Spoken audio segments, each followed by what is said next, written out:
క్రీస్తునందు ప్రియులైనటువంటి దేవుని పిల్లలకు ప్రభువైన యేసుక్రీస్తు నామములో మరి ఒకసారి వందనాలు చెప్పుకుంటూ దేవుని యొక్క వాక్యమును వివరించుకుందాం. దేవుని వాక్యమును ప్రకటించుకుందాం. ఈ విధంగా మరి దేవునిలో మనము బలపరచబడదాం. ఈ యొక్క సమయంలో మరి సామెతల గ్రంథము 8వ అధ్యాయము, సామెతల గ్రంథము 8వ అధ్యాయము 21వ వచనం మనము గమనించుకున్నట్లయితే, సామెతల గ్రంథము 8వ అధ్యాయము 21వ వచనం మనం గమనించుకున్నట్లయితే, ఇక్కడ మరి దేవుని యొక్క వాక్యమును మనము ధ్యానం చేసుకోవచ్చు. ఈ యొక్క వాక్యము ద్వారా సామెతలు 8వ అధ్యాయము 21వ వచనంలో మనము గమనించినట్లయితే, నన్ను ప్రేమించు వారిని ఆస్తికర్తలుగా చేయుదును, వారి విధులను నింపుదును. మరొకసారి చదువుకుందాం. నన్ను ప్రేమించు వారిని ఆస్తికర్తలుగా చేయుదును, వారి నిధులను నింపుదును. దేవుడు యొక్క పరిశుద్ధ వాక్యమును దీవించును కాక. కాబట్టి ఎవరైతే యేసు ప్రభువు వారిని నమ్ముకుంటారో, లేకపోతే నమ్ముకొని ఆయనను ప్రేమిస్తారో, దేవునిని ప్రేమించటం వలన ఏం జరుగుతూ ఉంది అనేటువంటిది మనం గమనించినట్లయితే, ఆయన ఆస్తికర్తలుగా చేస్తాడు. అయితే ప్రేమించటం ప్రాముఖ్యమైనటువంటిది. దేవుణ్ణి ప్రేమించాలి. యేసుక్రీస్తు ప్రభువారిని మనము ప్రేమించాలి. మరి నామకార్థమైనటువంటి జీవితము మనము జీవించినట్లయితే మరి మనం ఆస్తికర్తలుగా ఉండలేము. కానీ దేవునిని మనము ఎల్లప్పుడూ ప్రేమిస్తూ ఉన్నప్పుడు, హృదయానుసారముగా మనం ఆయనను ప్రేమించగలిగినప్పుడు మరి ఏం జరుగుతూ ఉందంటే, మనలను దేవుడు ఆస్తికర్తలుగా ఉంచుతాడు. నమ్ముట నీ వలననైతే సమస్తమును సాధ్యమే. అయితే అంటే నమ్మకములో ఏమున్నది అనేటువంటిది మనము గమనించినట్లయితే, ప్రేమ అనేటువంటిది ఉన్నది. యేసుక్రీస్తు ప్రభువారిని మనము ప్రేమించగలిగినప్పుడే మనము ఆయన యందు నమ్మకము ఉంచుతున్నామని మనము అర్థం చేసుకుంటాం. ఎవరినైనా అంటే నమ్మకము అనేటువంటిది ప్రేమ మీద ఆధారపడుతుంది. మనము ఒకరిని అమితముగా ప్రేమించగలిగినప్పుడు మనం అమితముగానే నమ్మకము ఉంచుతాము. నమ్మకము లేని చోట ప్రేమ అనేటువంటిది ఉండదు, ప్రేమ లేని చోట నమ్మకము ఉండదు. కాబట్టి ప్రేమ అనేటువంటిది మన జీవితాల్లో ప్రధానంగా ఉండాలి. మన తల్లిదండ్రులను మనం ప్రేమిస్తూ ఉంటాం, మన యొక్క సహోదరులను మనము ప్రేమిస్తూ ఉంటాం, మన రక్త సంబంధికులను మనము ప్రేమిస్తూ ఉంటాం, అలాగే మన బంధువులను మనము ప్రేమిస్తూ ఉంటాం. వారి కోసం ఏమైనా మనము చేయగలుగుతూ ఉంటాం. కానీ అతి ప్రాముఖ్యంగా మనం గమనించాలి, వారికంటే మరి యేసుక్రీస్తు ప్రభువారిని మనము ఎక్కువగా ప్రేమించే వారిగా మనము ఉండాలి. మరి ముఖ్యంగా ఏంటంటే, వీరందరినీ మనం ఎవరినైతే మనము ప్రేమిస్తూ ఉంటామో, అంటే మన తల్లిదండ్రులు కానీ, మన బంధువులు కానీ, లేకపోతే రక్త సంబంధికులు కానీ, సహోదరులు కానీ, వారిని మనము ప్రేమించగలుగుతూ ఉన్నాము అంటే ముందుగా యేసు ప్రభు వారిని మనము ప్రేమించాలి. యేసు ప్రభు వారిని మనము ప్రేమించకపోతే ఏం జరుగుతూ ఉందంటే, ఆ యొక్క వారిని మనము పోగొట్టుకోవాల్సి వస్తుంది. అంటే మన కుటుంబంలో శాంతి, మన కుటుంబంలో సమాధానము ఇవన్నీ ఉండాలి అంటే ముందుగా మన కుటుంబంలో యేసుక్రీస్తు ప్రభువారు ఉండాలి. ప్రథమ స్థానంలో ఆయన ఉండాలి. అంటే ఆయనను మనము ప్రేమించాలి. మొదటిగా మనము మన కుటుంబంలో కుటుంబ పెద్దగా యేసుక్రీస్తు ప్రభువారిని ఉంచుకోవాలి. ఆయనకే కుటుంబంలో ప్రధాన స్థానం అనేటువంటిది ఇవ్వాలి. అప్పుడే మన కుటుంబం అనేటువంటిది మరి సుఖము, సంతోషము, సమాధానముతోటి వర్ధిల్లుతూ ఉంటుంది. ఎందుకంటే సాతానుడు ఎల్లప్పుడూ కూడా మన మధ్య విద్వేషాలు, పగ, పంతాలు పెట్టాలని చూస్తూ ఉంటాడు. కుటుంబాలను స్థిరపాలని చూస్తూ ఉంటాడు. దేవుని రాజ్యము అనేటువంటిది మన కుటుంబంలో లేకుండా చేయాలని సాతానుడు ఆలోచిస్తూ ఉంటాడు. అందుబట్టే ఆ యొక్క మన కుటుంబంలో ఏం జరుగుతూ ఉంటుంది, కలహాలు, పగలు పంతాలు ఇవన్నీ కూడా తీసుకొని వస్తూ ఉంటాడు. మరి ముఖ్యంగా మనం చూస్తే మరి కుటుంబాల మధ్య జరిగేటువంటిది సరిహద్దుల గోల అని అనవచ్చు. అంటే ఏంటి, ఆస్తి గొడవలు అనేటువంటి ఎక్కువగా మనం చూస్తూ ఉంటాం. నాకు ఎక్కువ, నాకు తక్కువ, నాకు ఎక్కువ, నాకు తక్కువ అన్నట్టుగా ప్రతి ఒక్కరు కూడా మరి ఇక అన్నదమ్ములు ఈ విధంగా హత్యలు ఎందుకు జరుగుతున్నాయి, కుటుంబములలో హత్యలు జరుగుతూ ఉన్నాయి. కారణం ఏమిటి అనేటువంటిది మనం గమనించినట్లయితే వారి మధ్య ప్రేమ అనేటువంటిది లేకపోవటం. అంటే ముందుగా ఏం చేస్తూ ఉన్నారంటే దేవుని కంటే కుటుంబాన్ని ఎక్కువగా ప్రేమిస్తూ ఉన్నారు నేటి తరం వారు. కాబట్టి ముందుగా మనం ఏం చేయాలంటే మన కుటుంబంలో దేవునికి ప్రాధాన్యత ఇవ్వాలి. అప్పుడు ఇక్కడ ఏమన్నా రాసి ఉన్నదంటే 8వ అధ్యాయము 21వ వచనంలో, నన్ను ప్రేమించు వారిని ఆస్తికర్తలుగా చేయుదును, వారి నిధులను నింపుదును. కాబట్టి మన జీవితంలో మనం ఏం చేస్తామంటే ఆస్తి కంటే మరి ఎక్కువగా దేనిని ప్రేమించము. ఆస్తి ఉంటే చాలు మరి గర్విష్ఠులమై మనము ప్రవర్తిస్తూ ఉంటాము. మన కుటుంబంలో ఉన్నటువంటి ఇతరులను మనము పట్టనట్టుగా ఉంటాము. కాబట్టి మనము గమనించినట్లయితే మొదటిగా దేవునిని మనము ప్రేమించుకునే వారిగా ఉండాలి. అది ఎంతో ప్రాధాన్యతమైనటువంటి సంఘటన మన జీవితంలో. మొదటిగా మన కుటుంబంలో మొదటి స్థానము అనేటువంటిది దేవునికి మనము ఇవ్వాలి. అప్పుడు ఇచ్చినట్లయితే మన కుటుంబంలో శాంతి సమాధానము అనుగ్రహిస్తూ ఉంటాడు. శాంతి సమాధానం అనేటువంటిది అనుగ్రహిస్తూ ఉంటాడు. ఇక్కడ చూస్తే ఏమని రాస్తుందంటే ఆస్తికర్తలుగా చేయుదును అంటే దేవుడు మరి మనలను గొప్పవారిగా చేస్తాడు అనేటువంటిది దేవుని యొక్క వాక్యమైనది. గొప్పవారిగాను ప్రేమించి ఇక్కడ చూస్తే ఆ నిధులను నింపుదును అనేటువంటిది మనం చూస్తూ ఉంటాం. ఇక్కడ చూస్తే లూకాసు సువార్త మనం గమనించినట్లయితే లూకాసు సువార్త 5వ అధ్యాయము 7వ వచనం మనకు చూస్తే లూకాసు సువార్త 7వ అధ్యాయము 50 వచనం మనం గమనించినట్లయితే లూకాసు సువార్త, అందుకాయన నీ విశ్వాసము నిన్ను రక్షించను, సమాధానము గలదానిపై వెళ్ళమని ఆ స్త్రీతో చెప్పాను.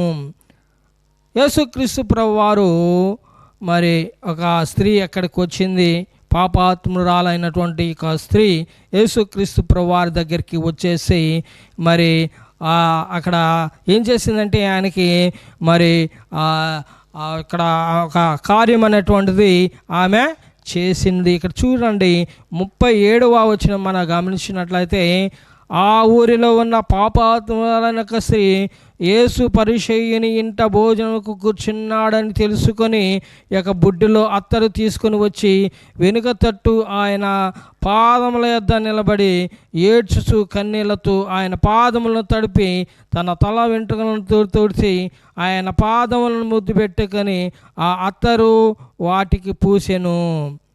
కాబట్టి ఆమె ఏం చేసింది, గొప్ప కార్యం అనేటువంటిది చేసింది. ఏంటి ఆమె చేసినటువంటి గొప్ప కార్యము అనేటువంటిది మనము గమనించినట్లయితే మరి 42వ వచనం మనం గమనించినట్లయితే ఇక్కడ మన రాస్తున్న 47వ వచనం మనం చూసినట్లయితే మొదటిగా మనం చూస్తాము. ఇక్కడ ఏమైనా రాసి ఉన్నది అనేటువంటిది మనం గమనించినట్లయితే 47వ వచనంలో, ఆమె విస్తారముగా ప్రేమించిన గనుక ఆమె యొక్క విస్తార పాపములు క్షమించబడినని నీతో చెప్పుచున్నాను.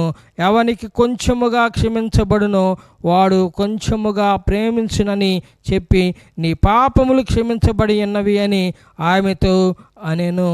ఇక్కడ మనం గమనించినట్లయితే ఆమె ఏం చేసిందంటే మరి ప్రేమించిన యేసుక్రీస్తు ప్రభువారిని ఆమె ప్రేమించింది. ఆ ప్రేమించడం ద్వారా ఆమెకున్నటువంటి పాపములు, ఇంతకుముందు ఉన్నటువంటి స్థితి అనేటువంటిది మార్చబడింది. ఆమె పాపంతో ఉన్నటువంటి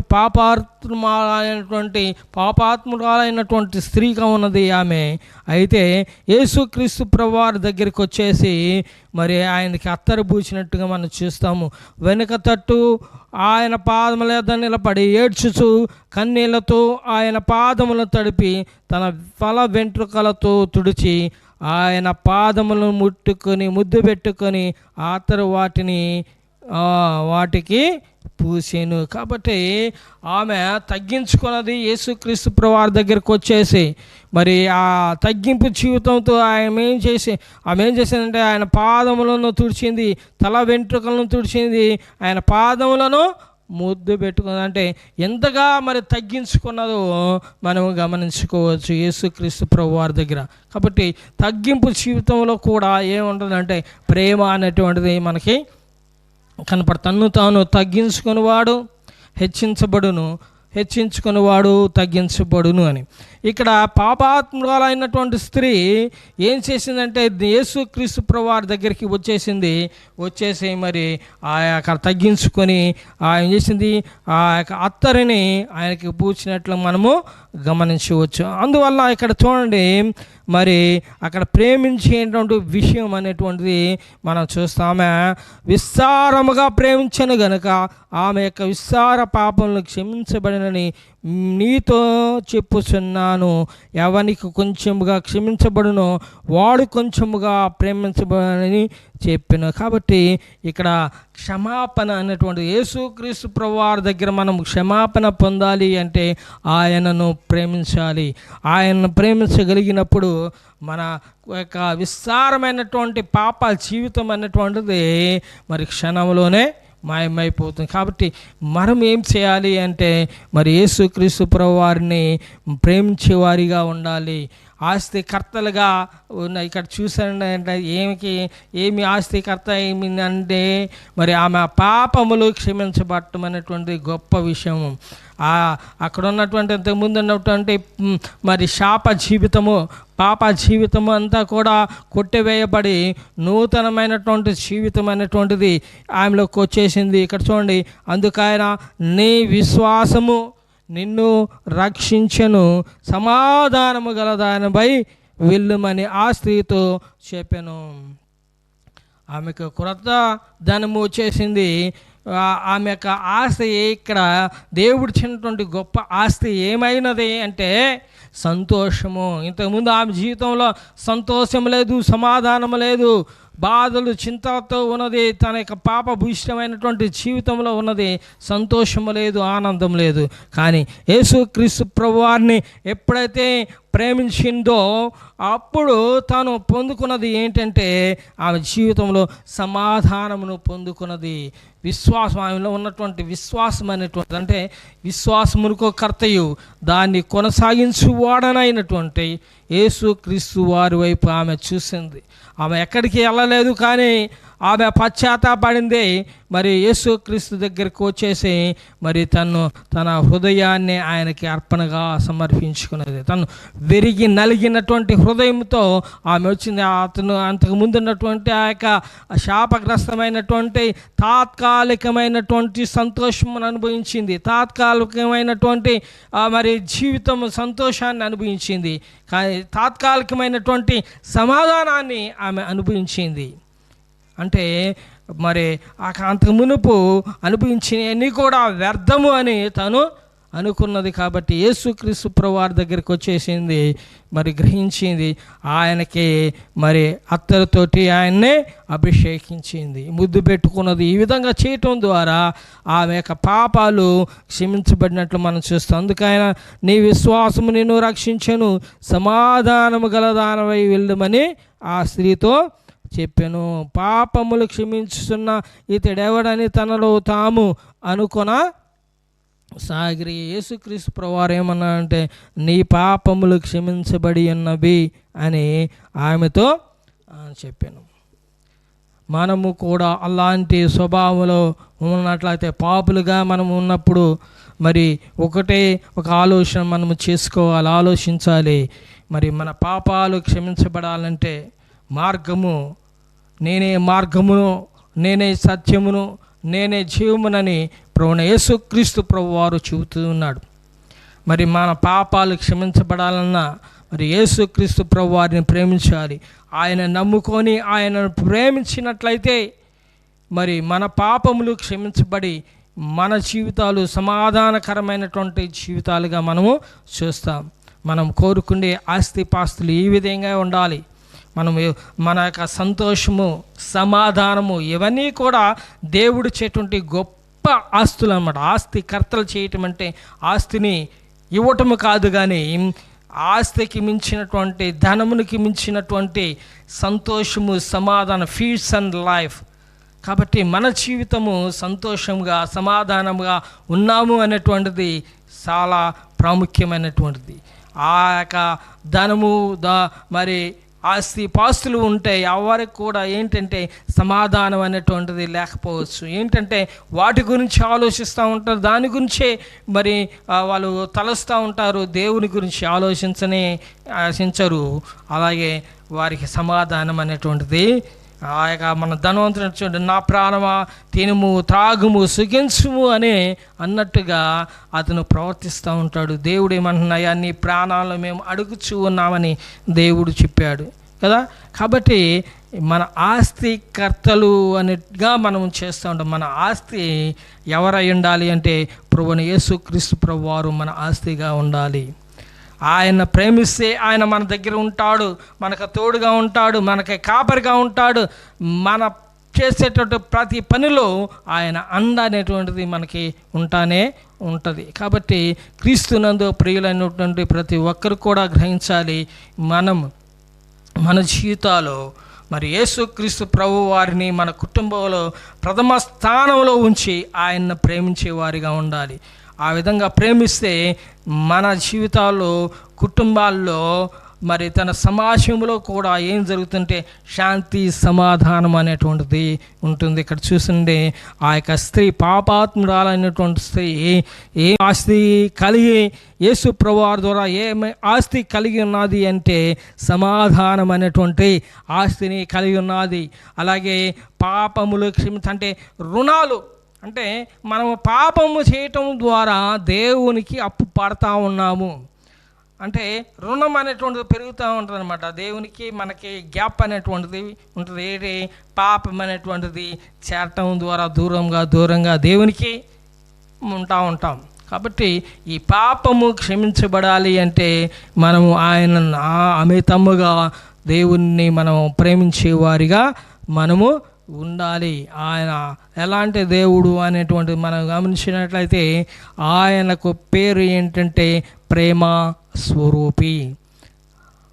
ప్రేమ లేనివాడు ఆయనను చూడలేడు అనేటువంటిది మనము గమనించవచ్చు. ఇక్కడ చూస్తే యోహాను రాసినటువంటి మొదటి పత్రికలో మనము గమనించినట్లయితే, యోహాను రాసినటువంటి మొదటి పత్రిక 4వ అధ్యాయంలో మనం గమనిస్తాము.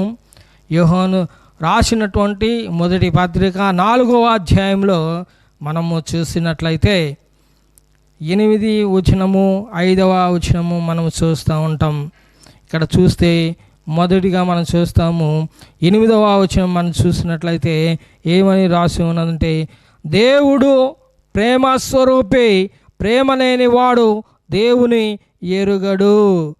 మనము ఆయన ద్వారా జీవించినట్లు దేవుడు తన అద్వితీయ కుమారుని లోకంలోనికి పంపెను. దీని వలన దేవుడు మన యందుంచిన ప్రేమ ప్రత్యక్షపరచబడెను. కాబట్టి దేవుడు మొదటిగానే మనల్ని ప్రేమించాడు. మనం అనుకుంటాం మనం దేవుణ్ణి ప్రేమిస్తూ ఉన్నాము అని. కాదు, ముందుగా మనం ప్రేమించలేదు. దేవుడు మనల్ని ప్రేమించాడు కాబట్టి ఆయన సన్నిధికి మనము రాగలిగాం.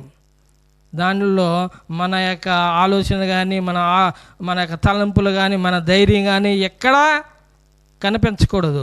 విషయం ఏంటంటే ఆయన ప్రేమించాడు కాబట్టి మనం ఆయన బిడ్డలుగా మనము ఉంచి ఉన్నాం. ఆయన కానీ మనల్ని కానీ ప్రేమించకపోతే మనము పాపులుగానే ఉండేవారము. దానివల్ల మరణం అనేటువంటిది వస్తుంది. అగ్ని ఆరదు, పురుగు సావదు అన్నట్టుగా అగ్నిగుండంలో మనము ఉండాల్సినటువంటి పరిస్థితి అనేది వస్తుంది. కాబట్టి మనం గమనించినట్లయితే ఆయన మనల్ని ప్రేమించాడు. ఆయన ఎంత దయగలిగినటువంటి దేవుడు, మనకి ఎంత కరుణ కలిగినటువంటి దేవుడు మనం ఆలోచించాలి. కాబట్టి ఆయన ఎలాంటి దేవుడు అనేటువంటి మనం చూస్తూ ఉన్నాము. మరి ఆయన ప్రేమస్వరూపి, ప్రేమ లేని వాడు దేవుని ఎరుగడు. కాబట్టి ఆయన ప్రేమస్వరూపి. ఈలో ప్రపంచము మనం చూస్తూ ఉంటే కొన్ని చోట్ల తప్ప ప్రతి ఒక్క కుటుంబంలోనూ సమాజంలోనూ ఏముందంటే సమాధానం అనేది ఉంది, కుటుంబంలో కానీ ఇవన్నీ. దీనికి కారణం ఏమిటంటే యేసుక్రీస్తు ప్రభువారు చిందించినటువంటి రక్తము.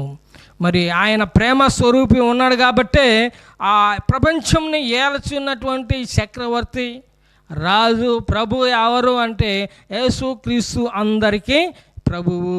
ఆయన నమ్ముకోకపోయినా నమ్ముకున్నా కూడా విషయం ఏమిటి అంటే ఆ యొక్క కార్యం అనేటువంటిది, యేసుక్రీస్తు ప్రభు వారి యొక్క కార్యము. ఆయన ఏమై ఉన్నాడు అంటే ప్రేమ స్వరూపి అయి ఉన్నాడు. అట్టి ప్రేమ ప్రపంచంలో ప్రతి చోట ఉన్నది.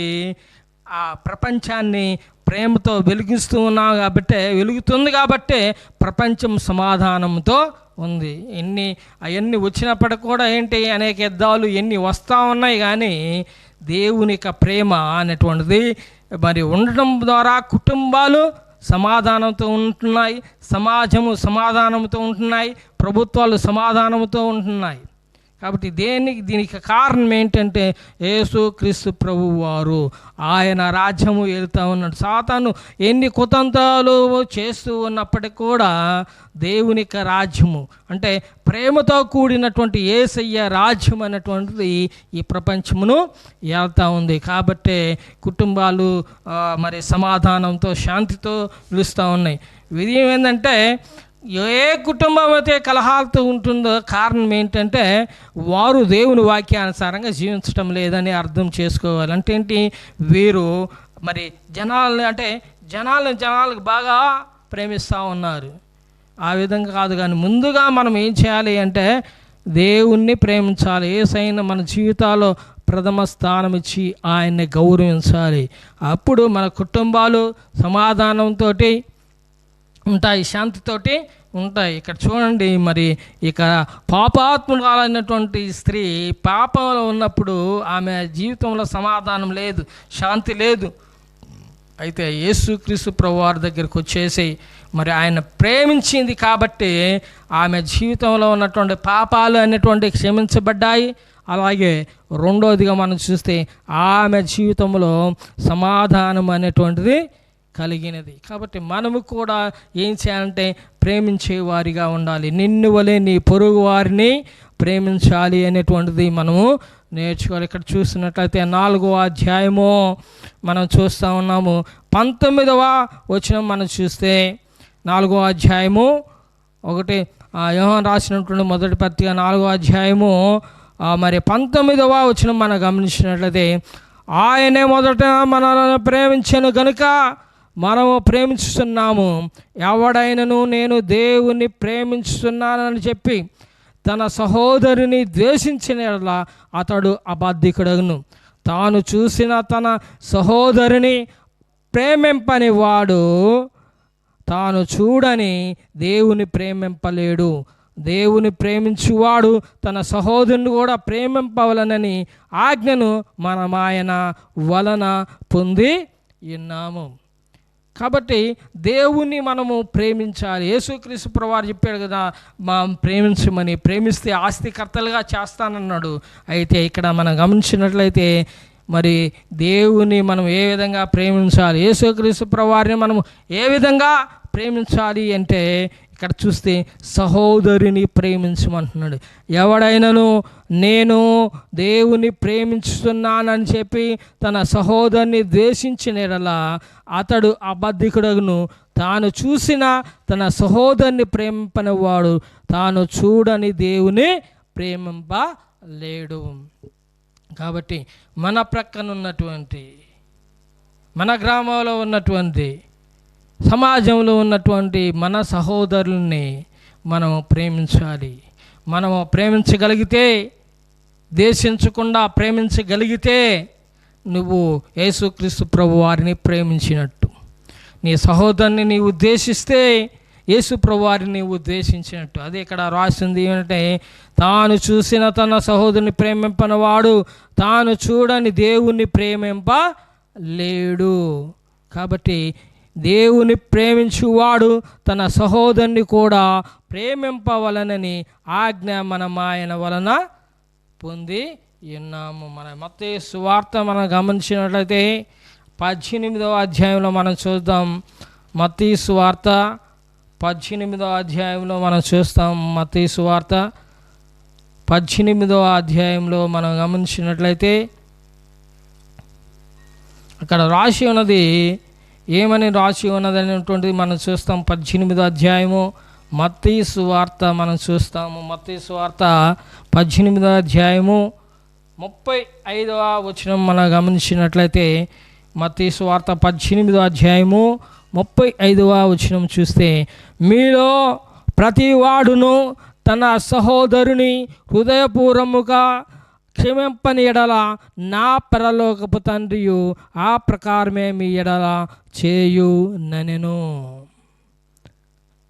ఇక్కడ ఏ విధంగా మనం ప్రేమించగలుగుతామో కాబట్టి గమనించినట్లయితే, మీలో ప్రతి వాడును తన సహోదరుని హృదయపూర్వకముగా క్షమింపని ఎడల నా పరలోకపు తండ్రియు ఆ ప్రకారమే మీ ఎడల చేయును. కాబట్టి ఎవరైనా మన పట్ల, మన సహోదరులు తప్పు చేసినప్పుడు, తప్పు చేయనటువంటి వారు ఈ లోకంలో ఎవరు కూడా ఉండరు. కాబట్టి ఎవరైనా తప్పు చేసినట్లయితే మనము ఏ స్వభావము కలిగి ఉండాలి అంటే, మరి క్షమించే స్వభావం. అది దేవుని స్వభావం అన్నమాట. ఇతరులను క్షమించి, మనల్ని దేవుడు క్షమించాడు, మన పాపాలను క్షమించాడు, మరణం నుంచి తప్పించాడు, నరకం నుంచి కూడా తెప్పించాడు.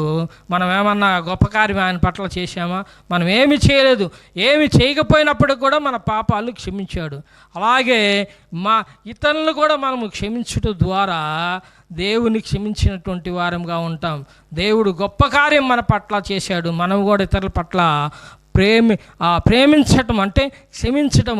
మన పట్ల ఎవరన్నా తప్పు చేస్తే క్షమించగలిగే మనసు మనం కలిగి ఉన్న యేసయ్య ఆ విధంగా చేశాడు, మనము కూడా చెయ్యాలి. ఇక్కడ చూస్తే మత్తయి సువార్త 6వ అధ్యాయంలో మనం గమనించినట్టు 6వ అధ్యాయము 7వ అధ్యాయంలో మనం చూస్తాం.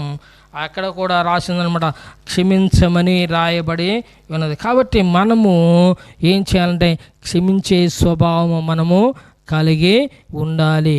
యేసుక్రీస్తు ప్రభువారి బిడ్డగా మనము జీవించాలంటే, ఆయన ప్రేమించగలిగినటువంటి మనసు కలిగి ఉండాలంటే మనము చేయాల్సినటువంటి పని ఏమిటంటే, మరి మన పొరుగు వారిని ప్రేమించాలి.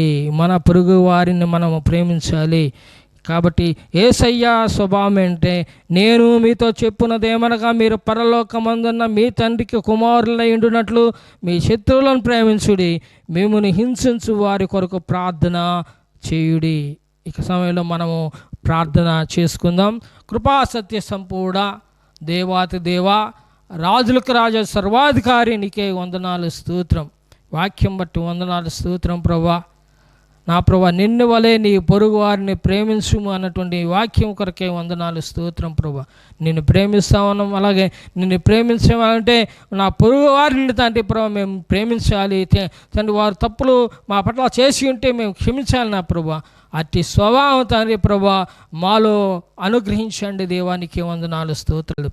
నీ బలమైన హస్తాలకు తండ్రి ప్రభా మమ్మల్ని అప్పచెప్పుకొని త్వరలో రాన్న యేసుక్రీస్తు నామములో ప్రార్థించి అడిగి వేడుకుంటున్నా మా పరలోక తండ్రి, ఆమెన్.